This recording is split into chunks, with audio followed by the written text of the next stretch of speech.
Even though I'm standing here in short sleeves today, fall has officially arrived in Happy Valley.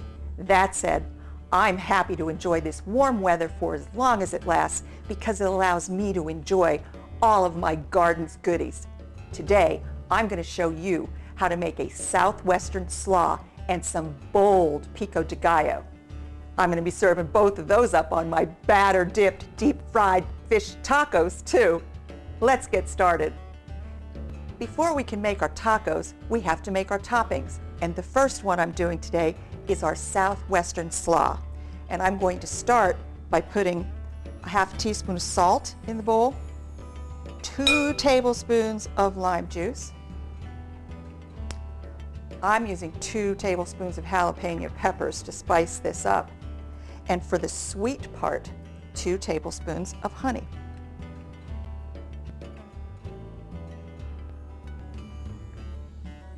Now I'm going to mix this all together. And if we weren't on camera, I'd probably let this sit for 5 or 10 minutes to allow the jalapenos to kind of work their magic in with the sweet and savory.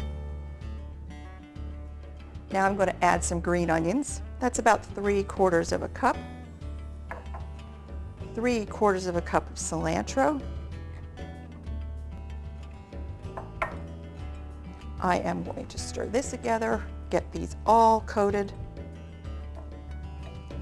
Oh, that lime juice smells wonderful. I love the smell of fresh lime. And now we have our slaw. I'm using green cabbage and matchstick carrots, but feel free to use red cabbage if you like. It's about half a head, that's 4 cups. We're just going to fold this together really well. Everything's got to get coated in that dressing.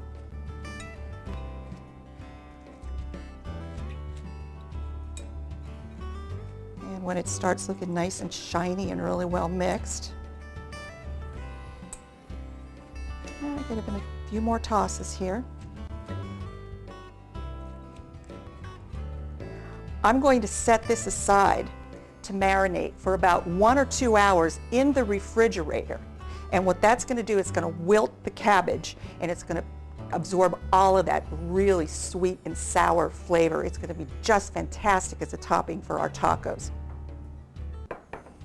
Pico de gallo, also known as fresh salsa, is typically made simple and straightforward with 6 or 7 simple ingredients that come together and just pop in your mouth when you put it on top of something. So I have half a teaspoon of salt in the bottom of this bowl, and again I'm going to add my lime juice to it to kind of get the flavors to come together.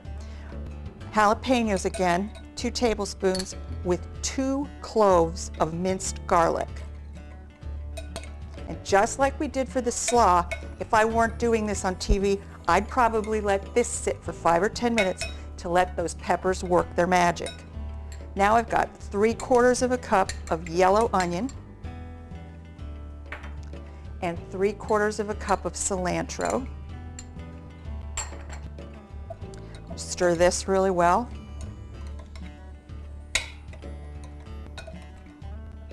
And I'm going to add 2 cups of diced tomatoes. They're not peeled, they're not seeded.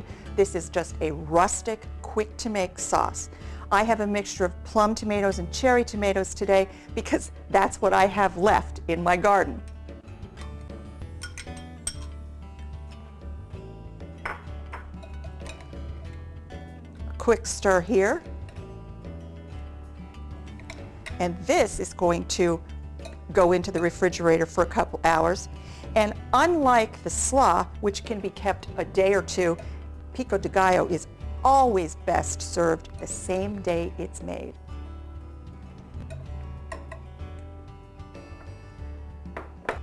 I'm making a 3rd condiment today too because it's really commonly put on fish tacos out in the Baja region of California and Mexico.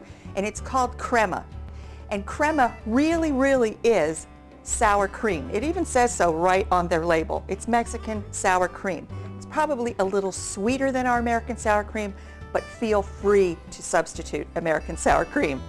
And I'm using sriracha sauce, which a lot of people think is an Asian sauce, and it kind of is. But sriracha has an interesting history. It was invented in California, and the company is still based in California. So I have a half a cup of my crema, or sour cream, and I'm going to add, I like to put 4 tablespoons in.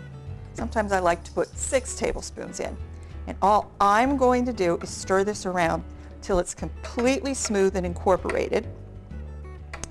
And then I am going to transfer this, which you'll see a little later on, to a squirt bottle, the kind, well, this type of a bottle, so that when it comes time to put them on the tacos, I can just drizzle it over nice and neatly.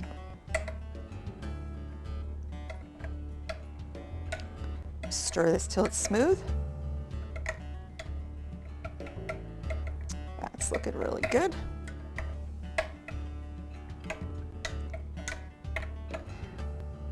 Our condiments are all made. I'm going to preheat my deep fryer, and when we come back, we're going to deep fry some fish.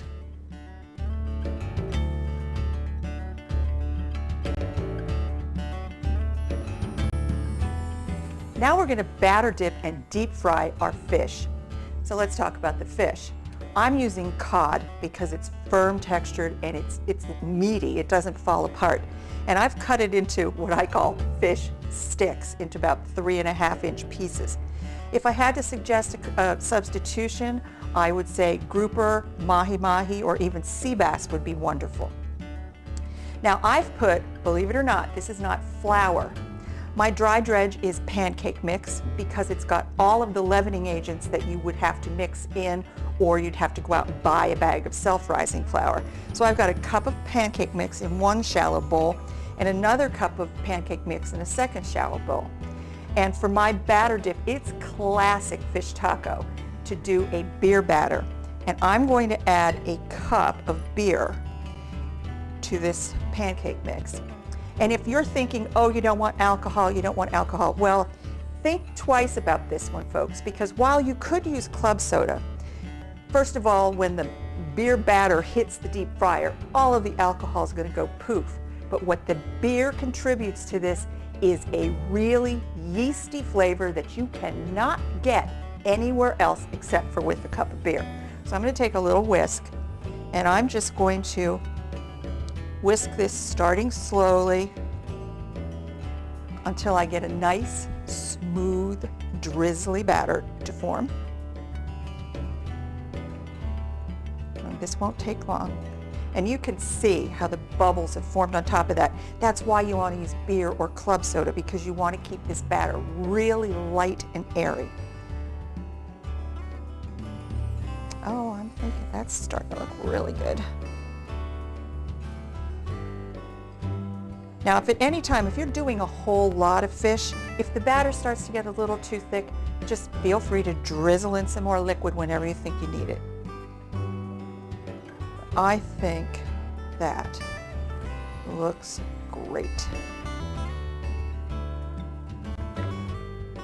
Okay, so what I'm doing is a dry dredge, and you have to do this part because it's going to dry the surface area of the fish, which is going to allow the batter to stick to it. If the fish is wet, the batter's just going to roll off.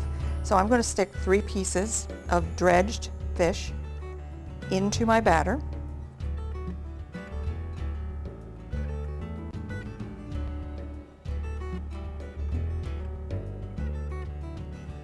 Oh, that's looking good. Let's find our other one and our third one. Okay.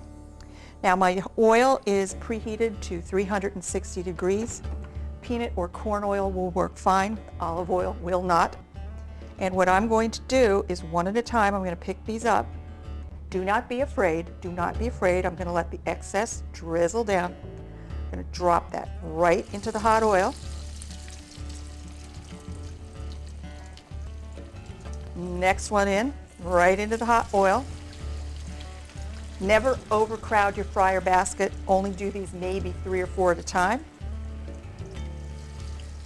I'm going to close the lid, and these are going to fry for 3 to 3.5 minutes, and I'm going to keep repeating that process until all of my cod is batter dipped and fried.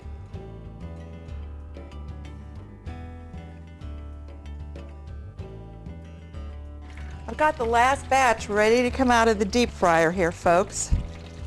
And they are golden brown and super crispy, just the way they're supposed to be. I'm left-handed, so this is a little bit awkward for me on this side. And the only thing you have to remember to do with each and every batch is give them a grinding of salt the second they come out of the oil. And now we're going to make our tacos, and it's time to eat. Classically, fish tacos could be served on flour tortillas or corn tortillas. I like them both ways, except when I'm making deep fried tacos, I like the soft flour tortilla shell next to the crunchy batter dipped fish. When I'm making grilled or pan fried tacos, that's when I like to use my crispier corn tortillas. So what I've done is I've placed 2 pieces of fish, I call it kind of hot dog style, inside of my tortilla. We're going to top it with some of our slaw, which is sweet and savory from that honey and lime juice.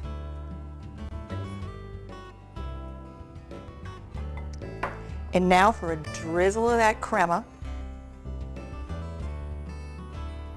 Oh, that looks wonderful. Then you just pick it up and eat it, and you can dip your pico de gallo, dip it in your pico de gallo and put your pico de gallo on top of your taco.